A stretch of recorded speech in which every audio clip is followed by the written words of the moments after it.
الحمد لله رب العالمين وبه نستعين على امر الدين ودين صلى الله على محمد وعلى اله وصحبه اجمعين وبعده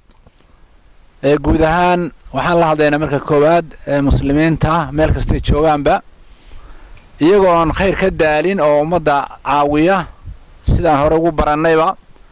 meeshan waxay inoo yaal heerka aad u jeedaan ee saddex qof ka kooban wiilkan 3 sano iyo badh bay lugtan nooca ahayd waxa weeye lafiisi waa wada burbureen gudaha waxba waa laga qaban waayay dalka Kenya iyo jiiraanadaba wuxuu baahday isbitaal weyn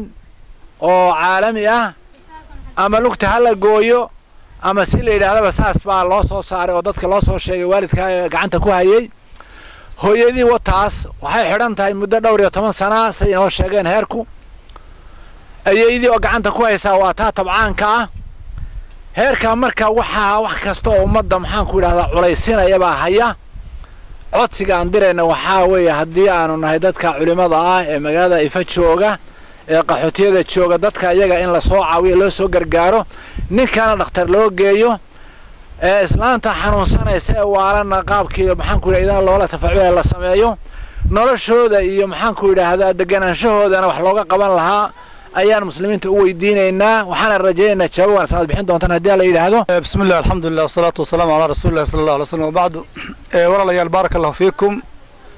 marka koobaad guud ahaan islaamku meel uu joogo waan idin salaameynaa gaar ahaan Soomaalida iyo dadka luqadana ku hadlayna garanaya fahmaya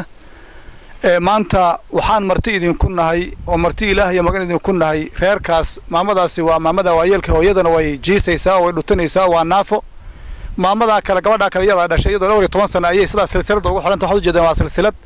wiilkii ay dhashay iyaduna koobaad wax kale ugu dambeeyna waa kale isaga lugtaasi mana go'ana kuma intifaacayo waad u jeedaan in laga gooyo daqsigeeda iyo dhibkeeda ayay u baahan tahay hadee ma kansar ba ma wax kale lama garan karo wixii lagu ogaan lahaa baa loo baahan yahay in la ogaado waxa markii idin sheegay walaal barakallahu fiikum cid walba muraad bay leedahay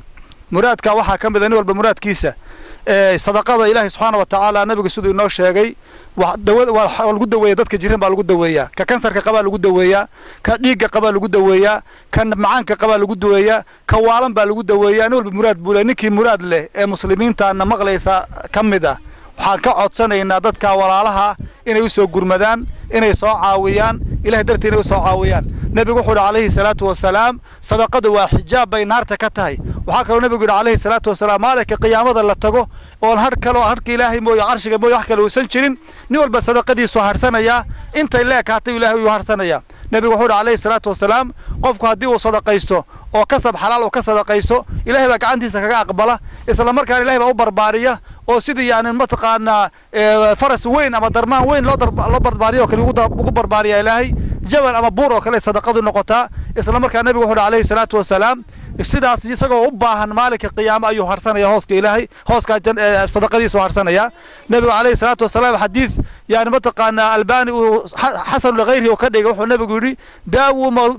yani mardaakum bisadaqat warsadaqadiina waxaad ku daweysaan jirooyinkiina iyo xanuunadiina iyo waxa la garan waayay ku daweeya sadaqada ayuu nabigu alayhi salaatu wasalaam sadaqaduna xoolaha ma nusqaamiso hadayna xoolihi nusqaaminaynin haday qiyaamada hoos inoo noqonayso hadii jirada iyo dawa ay noogu noqonayso hadii ayna mataqaana Ilaahay subhanahu ridiisa aan ku helayno walaalayaal ka faa'iideysano inta aynu adduunka joogno waa dadkii wax loo qaban lahaa barakallahu fiikum wa jazaakumullahu khayran intaas aan idan leeyahay aad iyo aad baad u mahadsantihiin inaad ka soo jawaabi doontaan ayaan rajayn doonaa insha Allah codsigaas qaaliga meeshan aan joogna waa Ifo waa xarada qaxootiga ee Ifo weeye waa xaafadda A7 la yiraahdo waa qaxootiga Dhadhaab weeye barakallahu fiikum salaamu alaykum wa rahmatullahi wa barakaatuh